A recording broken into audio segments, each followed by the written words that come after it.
ചരകനും ശുശ്രുതനുമാണ് ആയുർവേദം അഷ്ടാംഗ ഹൃദയത്തിലൂടെ കൊണ്ടുവന്നത്. അതേ ചരകനും ശുശ്രുതനും വാസ്തവത്തിൽ ഒരു രോമം പോലും എങ്ങനെ സർജറി ചെയ്തെടുക്കാമെന്നുള്ളത് കണ്ടുപിടിച്ചിരുന്നു. പക്ഷെ അവർക്ക് ഇംഗ്ലീഷിൽ എഴുതാൻ പറ്റില്ല, അന്ന് ഇംഗ്ലീഷിലല്ലോ. അതുകൊണ്ട് ഇംഗ്ലീഷുകാരൻ പറഞ്ഞാൽ, വെള്ളക്കാരൻ പറഞ്ഞാൽ മാത്രമേ മനസ്സിലാക്കാൻ കഴിയൂ എന്ന് പറയുന്നതിനോട് യോജിക്കാൻ കഴിയില്ല. അതുകൊണ്ട് ഒരു രാഷ്ട്രം സ്വാഭാവികമായും പൗരാണികമായ ഒരു രാഷ്ട്രത്തിന്റെ പൗരാണിക ചരിത്രത്തെയും ശാസ്ത്രത്തെയും വിശകലനം ചെയ്യുവാൻ ശ്രമിക്കേണ്ടതും മനസ്സിലാക്കാൻ ശ്രമിക്കേണ്ടതും ഒരു രാജ്യത്തിന്റെ കടമയാണ്. ഞാൻ നേരത്തെ പറഞ്ഞ പോലെ ഗ്രീക്കുകാർക്ക് ഒന്നുമില്ലാത്ത ഒരു അവകാശവാദമാണ് ഇന്ത്യക്കാർ നടത്തുന്നത്. ഇവിടെ പണ്ട് വിമാനം ഉണ്ടായിരുന്നു, റഡാർ ഉണ്ടായിരുന്നു.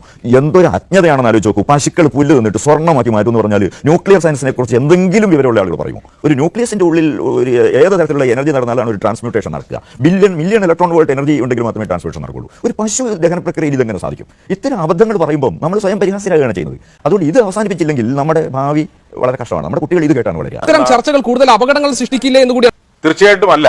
ഇത്തരത്തിലുള്ള ഒരു പ്രബന്ധം തന്നെ ആ ശാസ്ത്ര കോൺഗ്രസിൽ അവതരിപ്പിക്കപ്പെടേണ്ടതായിരുന്നില്ല എന്നാണ് എന്റെ പക്ഷം. കാരണം ശാസ്ത്രകാരന്മാരുടെ മനോവീര്യം കെടുത്തു കളയുന്ന തരത്തിൽ മിത്തോളജിയുമായിട്ട് കൂട്ടിക്കലർത്തിക്കൊണ്ട് പോയാൽ ആധുനിക യുഗത്തിലേക്ക് കുതിക്കുന്ന ഒരു ഇന്ത്യക്ക് വാസ്തവത്തിൽ ഇത് അപമാനം തന്നെയാവും എന്നാണ് എന്റെ വിശ്വാസം. ഇന്ന് ആധുനിക ശാസ്ത്രങ്ങളുടെ നേട്ടങ്ങളെല്ലാം ഇവിടെ ഉത്ഭവിച്ചതാണ് എന്ന് പറയുന്നതിലൂടെ ശാസ്ത്രത്തെ, പ്രത്യേകിച്ച് ഒരു സയൻസ് കോൺഗ്രസിൽ ഇത്തരത്തിലുള്ള പേപ്പറുകൾ അവതരിപ്പിക്കപ്പെടുന്നതോടെ ഒരു സ്യൂഡോ സയൻസിന് സ്ഥലം ഉണ്ടാക്കി കൊടുക്കുകയാണോ BJP സർക്കാർ ചെയ്യുന്നത്? തീർച്ചയായിട്ടും ഇവിടെ ഇതുവരെയുള്ള ചരിത്രത്തിൽ, ശാസ്ത്ര കോൺഗ്രസുകളുടെ ചരിത്രത്തിൽ ശാസ്ത്രജ്ഞന്മാർ മാത്രമാണ് ഒരു പേപ്പറുകൾ അവതരിപ്പിക്കുക. അതിന്റെ ഉദ്ഘാടനത്തിന് ജവഹർലാൽ നെഹ്റു പങ്കെടുക്കുന്നതിനെ പോലും CV രാമൻ എതിർത്തിട്ടുണ്ട് ഒരു ഘട്ടത്തിൽ. കാരണം രാഷ്ട്രീയക്കാർക്ക് ഇവിടെ എന്ത് പങ്കെന്നാണ് ചോദിക്കുന്നത്. അങ്ങനത്തെ ഒരു ശാസ്ത്ര കോൺഗ്രസിലാണ് സംസ്കൃത പണ്ഡിതന്മാരും സ്കൂൾ അധ്യാപകരും വന്ന് പേപ്പർ അവതരിപ്പിക്കുന്നത്. യഥാർത്ഥത്തിൽ ഇത് മുഴുവൻ കഥകളാണ്, അതൊക്കെ ഭാവനയാണ്, അതൊരു സംശയമില്ല. പീക്കാർ ഇതുപോലെ ഭാവനയിൽ കണ്ടിരുന്നു. അവരുടെ ദൈവങ്ങൾ സിയൂസ് ആയാലും അതുപോലെ അപ്പോളോ ആയാലും അവരെല്ലാം തന്നെ ഇവിടുന്ന് അന്യ ഗ്രഹങ്ങളിലേക്ക് അവർ സഞ്ചരിക്കുന്നു, തേരിലേറി പോകുന്നു. നമ്മുടെ രാജ്യത്തും അതേപോലത്തെ കഥകളുണ്ട്. ദശരഥ മഹാരാജാവാണെങ്കിൽ 10 ദിശയിലും സഞ്ചരിക്കാൻ കഴിയുന്ന തേരുള്ള ആളാണ്. ഇതൊക്കെ കഥകളാണ്. ഗ്രീക്കുകാരോട് ഇപ്പം നിങ്ങൾ ചോദിച്ചോളൂ, ഇത് ഇങ്ങനത്തെ അപ്പോളോ എന്ന് പറഞ്ഞൊരു ദേവനുണ്ടായിരുന്നു, സിയൂസ് ഉണ്ടായിരുന്നു എന്ന് ചോദിച്ചാൽ അവർ കൈമാറട്ടെ, അവരതിൻ്റെ ഒരു കഥയായിട്ട് എടുക്കുന്നുള്ളൂ. പക്ഷേ നമ്മുടെ നാട്ടിൽ ചെയ്യുന്നതാണെന്ന് വെച്ചാൽ ഇതൊക്കെ യഥാർത്ഥമാണ്, ഇതൊക്കെ ഉണ്ടായിരുന്നു, നമുക്കെന്നോ നഷ്ടപ്പെട്ടതാണെന്നുള്ള രീതിയിൽ വ്യാമോഹങ്ങൾ വരുത്തുകയാണ് യഥാർത്ഥത്തിൽ ഇവിടെ ചെയ്യുന്നത്. അത് ചരിത്രത്തെക്കുറിച്ചും ദേശാഭിമാനത്തെക്കുറിച്ചുള്ള മിഥ്യാധാരണകളിൽ ഉണ്ടാകുന്നത്. ദേശാഭിമാനം എന്ന് പറയുന്നതൊന്നുമല്ല.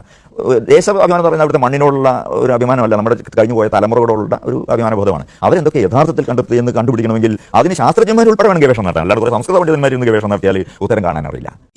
പുറമെ നിന്ന് നോബൽ ലോറിയറ്റ്സ് ഒരുപാട് പേർ ഈ ശാസ്ത്ര കോൺഗ്രസിൽ പങ്കെടുക്കാൻ എത്തിയിട്ടുണ്ട്. ശാസ്ത്രത്തിലേക്ക് എത്തുന്ന വിദ്യാർത്ഥികൾ ഇത് ആകാംക്ഷയോടെ കാത്തിരിക്കുന്നു. അവർക്കെല്ലാം ഇത്തരത്തിൽ അവതരിപ്പിക്കപ്പെടുന്ന പ്രബന്ധങ്ങൾ നൽകുന്ന മെസ്സേജ് എന്താണ്?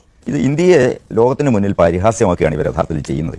ഇന്ത്യയിലെ പ്രധാനപ്പെട്ട ശാസ്ത്രജ്ഞന്മാരുടെ പേര് പറഞ്ഞാൽ ഇന്നും നമ്മുടെ ആൾക്കാർ പറയുന്ന പേരുകൾ ആരൊക്കെയാണ്? JC ബോസ്, MN സാഹ, CV രാമൻ, റേ പോലെയുള്ള ശാസ്ത്രജ്ഞന്മാരാണ്. എന്തുകൊണ്ടാണ് അതുണ്ടായത്? പ്രാകൃതമായ പഴയ ആചാരങ്ങളെയും വിശ്വാസങ്ങളെയും വലിച്ചെറിഞ്ഞുകൊണ്ട് സ്വാതന്ത്ര്യത്തിന് വേണ്ടി ഒരു തള്ളിച്ചയിൽ ആളുകൾ ഒന്ന് മാറി ചിന്തിച്ചു തുടങ്ങി. ആ ഘട്ടത്തിൽ ശാസ്ത്രം മാത്രമല്ല വളർന്നത്. ഇന്ത്യയിൽ സാഹിത്യം, ടാഗോറിനെ പോലെയുള്ള വലിയ സാഹിത്യകാരന്മാർ, വിവേകാനന്ദനെ പോലുള്ള ചിന്തകർ, എല്ലാ രംഗത്തും ഇന്ത്യ മുന്നേറിയ ഒരു കാലഘട്ടമാണ്. അപ്പോൾ ഇന്ത്യക്ക് ഇനിയും മുന്നേറണമെങ്കിൽ ഈ പഴഞ്ചൻ വിശ്വാസങ്ങൾ വലിച്ചെറിഞ്ഞുകൊണ്ട് പുതിയ വിശ്വാസങ്ങളെ ആർജിക്കുകയാണ് വേണ്ടത്. നമ്മൾ ഇന്ന് ചെയ്യുന്ന ഒരു തിരിച്ചുപോക്കാണ്. അത് ഇന്ത്യയുടെ നാശത്തിലേക്കാണ്.